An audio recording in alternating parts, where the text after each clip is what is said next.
कोई फिरका बनाया हो, कुछ चंदा बुक बनाई हो, ये मैं कहता हूँ फलां के पीछे नमाज नहीं होती, मैं कहता हूँ सारों के पीछे नमाज होती, सारे मुसलमान हैं। हम हनीफ कुरैशी को बिल्कुल भी मुनाजरे के काबिल नहीं समझते। अगर आपने मुनाजरा करना है, आप बिठाएं जनाब राशिद महमूद कादरी साहब को। राशिद महमूद का नाम आते करंट लग जाता है। नंबर को क्या होने जा रहा है, एक हमाम में दो नंगे नहाने जा रहे हैं, इसलिए मैंने उसको हमामी मुनाजरा कहा है। हनीफ कुरैशी से जैसा बंदा हज़रत मीर मुआविया रज़ियल्लाहु अन्हु के मौके पे जाके क्या बात करेगा, जो खुद हज़रत मीर मुआविया के बारे में कमजोर मौके रखता है। यार देखिए, अगर आपने मुनाजरा कराना ही है, अगर आपको बातिल का मुनाजरा करा रहे हैं, तो यार कम से कम बंदा तो आप कोई स्टैंडर्ड का चूज करें। यार मुझे बता दें कि कौन सा ऐसा मुस्तरद आलिम है सुन्नियों का जो हनीफ कुरैशी को पास करता है, क्लीन चिट देता है, यार ये बंदा ठीक है। सर वो खुद एक मुतनाज़ा शख्सियत है, उसके बयानात इस किस्म के, उसके मामलात इस किस्म के, वो हमारे लिए काबिल एतबार शख्सियत नहीं है, हम उसको नहीं मानते काबिल एतबार। ठीक है, वो अपनी जगह पे होंगे, अपने जो उनके मामलात हैं, लेकिन हमारे हम उसको सुन्नत की नुमाइंदगी में बिल्कुल भी पेश नहीं करते हैं। अवामी बंदों के हमारा अवामी फैसला है। आपने अगर यार बिठाना ही है तो अशरफ असद जलाली साहब के पास जाएं। उन उलमा से तो आपने पहले ही जान छुड़ा ली जिन्होंने बैठ के आपके सामने दूध का दूध पानी का पानी करना था। उनसे आपने 26 नंबर को क्या होने जा रहा है, एक हमाम में दो नंगे नहाने जा रहे हैं, इसलिए मैंने उसको हमामी मुनाजरा कहा है। हनीफ कुरैशी से जैसा बंदा हज़रत मीर मुआविया रज़ियल्लाहु अन्हु के मौके पे जाके क्या बात करेगा, जो खुद हज़रत मीर मुआविया के बारे में कमजोर मौके रखता है, उसने जाके मुनाजरा करना है वहां पे। और थर्ड क्लास किस्म की तावीलें कर रहा है वहां पे बैठ के, वो एक पॉडकास्टर के साथ वो जी वो सादिक रसूलुल्लाह और पता नहीं हम तावील करेंगे, ये वो करेंगे। भाई हम कंडेम करते हैं, दो तो चार वाली बात है। तुम किस किस्म की थर्ड क्लास किस्म की बातें कर रहे हो। एट द एंड हम ये आपको बता दें कि 26 नवंबर को अगर हनीफ कुरैशी के साथ इसका मुनाजरा होता तो भाई ये एंटरटेनमेंट के तौर पे आप देख सकते हैं, शुगल मेला देख लीजिएगा। हमारा इस मुनाजरे से अहले सुन्नत का अल्हम्दुलिल्लाह बिल्कुल दामन पाक है, हमारा इससे किसी किस्म का कोई ताल्लुक नहीं है अल्हम्दुलिल्लाह। हम चाहते हैं कि आप कौन है, आपकी क्या हैसियत है, असल मैं आपको बता दूंगा हम कौन है। हम अल्हम्दुलिल्लाह आवाम है जो आपके सामने बात कर रहे हैं। अल्हम्दुलिल्लाह मेरे साथ इस वक्त कसीर तादाद में आवाम अल्हम्दुलिल्लाह इकट्ठी है इस मौके पे। हम हनीफ कुरैशी को बिल्कुल भी मुनाजरे के काबिल नहीं समझते। आप हजरात समात कर रहे थे जामिया रफजिया के तरबियत याफ्ता रफजी गुंडा जो सहाबी रसूल हजरत अमर बिन आस रज़ी अल्लाह तआला अन्हु को यजीदी भी कह रहा है, कुत्ता भी कह रहा है, लानती भी कह रहा है अलियाज़ बिल्लाह, और कह रहे हैं हम तो इनको अपनी जूती पे भी नहीं लिखते, अपने कुत्तों का नाम भी हजरत अमर बिन आस के नाम पे हम नहीं रखते। ये जो गुंडा है आए रोज असहाबे किबार रिदवानुल्लाह अलैहिम अजमईन के मुतल्लिक सराहतन किनायतन इशारतन बकता रहता है और जुबान तान दराज करता रहता है। याबा गोई और हर्जा सराई इसका शेवा और पेशा है। आज मैं इससे तौबा का मुतालबा नहीं करूंगा, क्योंकि दिल से तौबा वो करता है जिसे अल्लाह और उसके रसूल की बारगाह में जवाबदही का खौफ हो और क़यामत के दिन अपने किए पे गिरफ्त का खौफ हो। और इस बंदे की हालत ये है कि 19 अगस्त को रहीमाबाद गौसिया मस्जिद में इसका खिताब था और उस खिताब में हजरत अमर बिन आस रज़ी अल्लाह हूँ कि ये मुनाजरा एक परी पलानक प्रोपेगेंडा किया जा रहा है अवामी अहले सुन्नत को बहकाने के लिए, गुमराह करने के लिए। सिर्फ और सिर्फ यूं समझ लीजिए कि ट्रक की बत्ती के पीछे लगाने के ही ये मुतरादिफ है। हकीकत में ये कुछ भी नहीं है। हनीफ कुरैशी या ये मिर्जा जेलमी या इनके माबैन जो डेट का अनाउंस करने वाला अवैस रबानी नामी शख्स है, तीनों के नजरियात एक जैसे हैं। हनीफ कुरैशी भी सहाबा किराम आलिम रिदवान पे तबर्रा करने वाला, रफियों का हम नवाला हम प्याला। मिर्जा जेलमी भी सहाबा किराम आलिम रिदवान पे तबर्रा करने वाला, रफियों का हम ख्याल। और ये शख्स जो अवैस रबानी नामी शख्स है, ये भी जी टीवी चैनल पे उन्हीं को यानी रफजी अकायद के हामिलीन को ही बुलाता है और उनसे डिबेट करवाता है। तो लिहाजा इन तीनों के नजरियात एक जैसे हैं। और दूसरे नंबर पे मुनाजरा उसूल पे होता है, फुरू पे नहीं होता।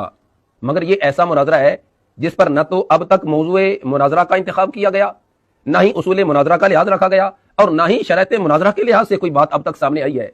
हर तरफ शोर है, मुनाजरा हो रहा है जी, मुनाजरा हो रहा है। मिर्जा मंगोल कहता है मैंने मुनाजरे का चैलेंज नहीं किया।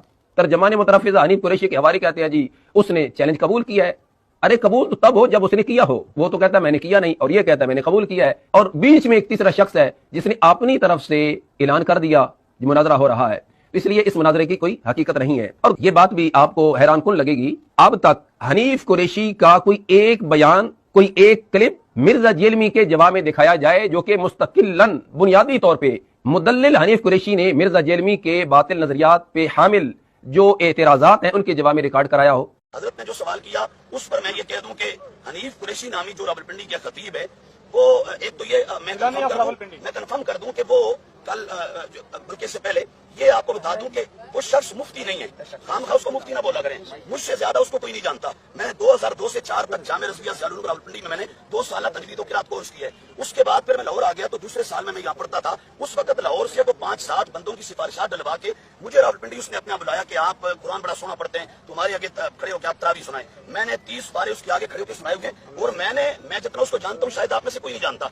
मैं उसके घर को, उसकी फैमिली को, फैमिली मेंबर्स को, उसके तमाम अकायद को, उसके मुर्शिद खाना को, इब्तिदात वाला वो मुरीद जो वो सैयद हसीनुद्दीन शाह साहब का नहीं है, ये भी जहनों से निकालते हैं। वो मुरीद एबटाबाद तोरी के मकाम पर एक पीर होता था गुलाम मुस्तफा शाह तोरी वाला, और वो इतना बदतरीन गुस्ताख था कि वो कूड़ा करकट के ढेर पे कुत्ते को देख के कहता ये माज़अल्लाह मौलिया जा रहा है। तो हनीफ कुरैशी अभी हमने बिल्कुल लेटेस्ट हमने कंफर्म करवाया है, अभी लेटेस्ट हमने कंफर्म करवाया तो यही रिपोर्ट आई है कि हनीफ कुरैशी अभी तक उसकी बैत उसी पीर से आज तक ही जुड़ा हुए और वो पूरा मुर्शिद खाना गुस्ताख है, उनके तमाम मुरीद गुस्ताख हैं। और सिर्फ हजरत मीर मुआविया रज़ियल्लाहु ताला अन्हु गुस्ताख नहीं है, हजरत अमर बिन अलास, हजरत अबू मूसा अशरी, हजरत मुगीरा बिन शोबा, हजरत अबू सुफियान, हजरत हिंदा और दर्जनों सहाबा के हवाले से उनका शियों वाला अकीदा पाया जाता है। और मुख्तसर ये کہ یہ سارا دھندا ہوا کیسے. میں نے ڈاکٹر صاحب کو یہاں حاضر ہو کے عرض کر دیا تھا بہت پہلے کہ ہمارے راولپنڈی کے کچھ عزیز ہیں، ان کے تھرو یہ رپورٹ پہنچی ہے کہ یہ پنڈی والا ٹولہ یہ سب رل کے ان کا ایک ٹیم بنائی ہے اور اس کا ورک چل رہا ہے کہ ڈاکٹر اشرف آصف جلالی کے بیانات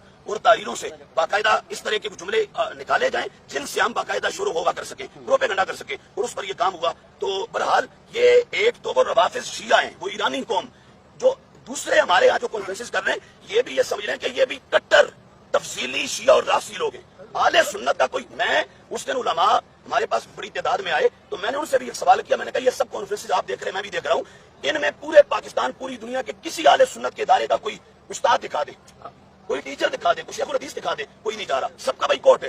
یہ ایک الگ تفصیلی بات ہے، اس پر بھی ہم کلام کریں گے کہ یہ اصل ایجنڈا چل کیا رہا ہے. تو ڈاکٹر صاحب کو آج کے دور میں غنیمت جانیں، اور ڈاکٹر صاحب کو اپنے لیے ایک انتہائی اہم جانیں، اور ڈاکٹر صاحب کی حمایت کریں، مکمل طور پر آپ کی سپورٹ کریں. یہ سب رافضی شیعہ لوگ ہیں. اب لوگوں کا وقت بھی ضائع نہ کریں، اور جو حنیف قریشی کو لے کے جانے کی آپ سوچ رہے ہیں، چونکہ آپ بھی اسی مکتبہ فکر سے تعلق رکھتے ہیں جس سے حنیف قریشی تعلق رکھتا ہے، تو یہ ذہن میں رکھیے گا کہ حنیف قریشی اہل سنت کا مناظر نہیں ہے. وہ میں نے آپ کو شروع میں کہہ دیا نا کہ جو بڑا ہے نا وہ آئے، کیونکہ ختم نہیں ہوں گے نا.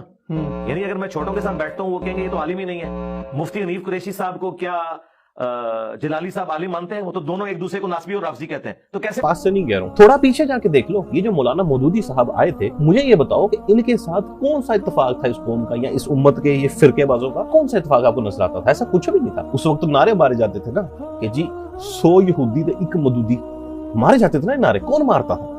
یہی لوگ مارتے تھے. کیوں مارتے تھے؟ کیونکہ انہوں نے بھی آ کے چینج کی بات کی تھی. ان کو بھی ہر وقت لوگ بیٹھ کر برا کرتے رہتے تھے، ہر وقت سازش ہوتی رہتی تھی ان کے کریکٹر کے خلاف. ہر وقت لوگ یہ چاہتے تھے کس طرح ان کو برا بنا دیں. یہ بکواس ان کے متعلق بھی کی جاتی تھی کہ یہ شخص نبوت کا دعویٰ کرے گا، نعوذ باللہ. انہوں نے تو نہیں کیا، لیکن آج تک کسی نے معافی نہیں مانگی، نہ کوئی مانگے گا. پھر یہی کام انہوں نے ڈاکٹر اسرار احمد صاحب کے ساتھ کرنا شروع کر دیا. یار ہم لوگ تب بچے تھے، مانتا ہوں میں، ہمارے بڑے اسرار احمد صاحب کے فین تھے. ہم لوگ بچے تھے لیکن ہم لوگ یہ سنا کرتے تھے کہ یہ مولوی اسرار احمد صاحب کے متعلق کیا بکواسیات کرتے ہیں، اور ہم لوگ سن کر حیران ہو جاتے تھے کہ یار ایک شخص نعوذ باللہ نبوت کلیم کرنے والا. یعنی کہ ہم بچے تھے، ہمیں تو ایسے ہی لگتا تھا کہ یار مولانا جس کے متعلق جو کہہ رہے ہیں ٹھیک کہہ رہے ہوں گے. تو ہمیں یہ لگتا تھا یار یہ جو اسرار احمد صاحب یہ ٹوپی والا ایک شخص بابا سا بزرگ سا بیٹھا ہوا ہے، یار یہ لوگ کہتے ہیں نعوذ باللہ یہ نبوت کلیم کرے گا. کچھ بھی نہیں ہوا، وہ بھی مر گئے. ہم نے ان کی کلپس کو سنا، ہمیں سمجھ آئی کہ یار یہ بندہ تو کوئی اور ہی باتیں کر رہا تھا. یار یہ بندہ تو بیچارہ ہمیں سیدھی صاف سی باتیں بتا رہا تھا. لیکن اس کا بھی یہی مسئلہ تھا کہ وہ یہ نہیں کہہ رہے تھے کہ میں دیوبندی اہل حدیث یا بریلوی شیعہ ہوں. وہ یہ نہیں تھے کہہ رہے بیچارے. یہی ان لوگوں کے جرم تھے کہ یار یہ کسی اسپیسیفک فرقے کے ساتھ جڑی نہیں تھے کہ چلو یار ہم اس کو فرقے میں ڈال کے اس پورے فرقے کو جو مرضی کہتے رہے. یہ کام کوئی کر ہی نہیں تھا. پرانے وقتوں میں چند پڑھے لکھے لوگ تھے، وہ یہی باتیں کرتے تھے، اور اسی طرح ساری جاہل عوام ان کے خلاف اکٹھی ہو جایا کرتی تھی. اور آج بھی ایسے ہی ہو رہا ہے. آج ایک انجینئر کی شکل میں آپ کو نظر آ گیا بندہ، وہ یہ کہہ رہا ہے کہ جی میں کسی فرقے کو نہیں مانتا ہوں، یہ قرآن لکھا ہے، یہ حدیث لکھی ہے. آپ قرآن حدیث میں دیکھ لو، اگر آپ کو سمجھ آتی ہے تو ٹھیک ہے مان لو، مجھے نہیں ماننا، قرآن حدیث کو ماننا. پھر ہم یہ پوچھتے ہیں کہ دیکھو چلو ہمیں انجینئر نے بتایا مان لی، بھی ہم اتنے بے وقوف تھے کہ ہمیں کبھی زندگی قرآن پاک کے پہلے صفحے کا ہی نہیں تھا پتا. آپ کے کہنے پہ ہم یہ بھی بات مان لیتے ہیں ہمیں انجینئر نے بتا دی چلو بات کہ جی قرآن پاک کے پہلے صفحے پہ لکھا تھا ایاک نعبد و ایاک نستعین. یار اس سے اللہ تعالیٰ کی مدد کے علاوہ کسی اور سے مدد مانگنا کیسے ثابت ہو سکتا ہے؟ یہ ہم پوچھتے ہیں. اس کا انجینئر سے کوئی تعلق نہیں ہے، یہ ہمارا دماغ سمجھتا ہی نہیں ہے، ہمیں نہیں سمجھ آتی. پھر کہتے ہیں آپ اصل میں کسی عالم سے نہیں پڑھے ہوئے اس لیے آپ کو سمجھ نہیں آتی. پھر ہم کہتے ہیں جی کس عالم سے پڑھے؟ جی ہمارا عالم. یار آپ کا عالم کیوں صحیح ہے؟ یہ دلیل کس کے پاس ہے؟ او بھائی ایز اے کامن مین میں کدھر جاؤں؟ میں کس کو کہوں کہ یار یہ صحیح ہے؟ چلو جی سارے اس پر صحیح اتفاق کرتے ہیں، میں اس کے ساتھ ہوں. کوئی کسی کو بھی صحیح نہیں مانتا نا. سب یہ کہتے ہیں میں صحیح ہوں، تو انجینئر بھی کہتا ہے میں صحیح ہوں. تو ہم یہ کہتے ہیں کہ میرے بھائی ہمیں بتاؤ قرآن حدیث میں جو لکھا ہے وہ کیا ہے. ہم وہ پڑھ لیتے ہیں، ہمیں لگتا ہے ہم صحیح ہیں تو بس پھر ہم ہی صحیح ہیں. یہ جو آپ نے ہمارے بڑوں کے ساتھ کی تھی نا کہ جی وہ فلاں نعوذ باللہ دعوی نبوت کرے گا، وہ ڈاکٹر سرات تو یہ ہے، یہ اپنے فرقے میں چاہ لیا آپ نے. ایسا کچھ نہیں ہونے والا. کیوں؟ کیونکہ تب اگر ان کی کتاب پڑھتا تھا آپ اس کتاب کو آگ لگا دیتے ہوں گے یا ان گھر سے پھینک دیتے ہوں گے. یہی کرتے تھے. ہو سکتا ہے کہ آپ کا بچہ اکیلے میں بیٹھ کے باہر گھر سے یا اپنے آفس میں بیٹھ کر اپنی موبائل اسکرین پر کیا دیکھ رہا ہے، کیا سیکھ رہا ہے، آپ نہیں جانتے ہو. اس لیے اس دفعہ آپ کی سازشیں بالکل ناکام ہونے والی ہیں. اور ویسے بھی اللہ تعالیٰ نعوذ باللہ کسی کا محتاج ہے. اس دنیا میں کوئی باقی نہ رہے. اللہ نے اپنا دین کھلانا چاہا وہ کھلا لے گا. اس لیے ان سازشوں سے دور ہو کر میرا خیال ہے اب آپ لوگوں کو چاہیے علمی اختلاف کریں اور بات کریں کہ یار دیکھو یہ فلاں یہ بات کرتا ہے، اس کے بارے میں ہمارے پاس یہ دلیل ہے. عوام فیصلہ کر لے گی کہ دلیل آپ کی صحیح ہے یا اٹھا کے ردی کی ٹوکری میں پھینکنے والی ہے. اللہ تعالیٰ انجینئر صاحب اور آپ سب کی بھی اور ہم سب کی بھی بالخصوص حفاظت فرمائے اور اپنے پیارے دین کو ہر دنیا کے انسان پر غالب کرتے. دنیا کا کوئی انسان اتنے خوبصورت دین سے محروم نہ ہو. آمین. اللہ حافظ.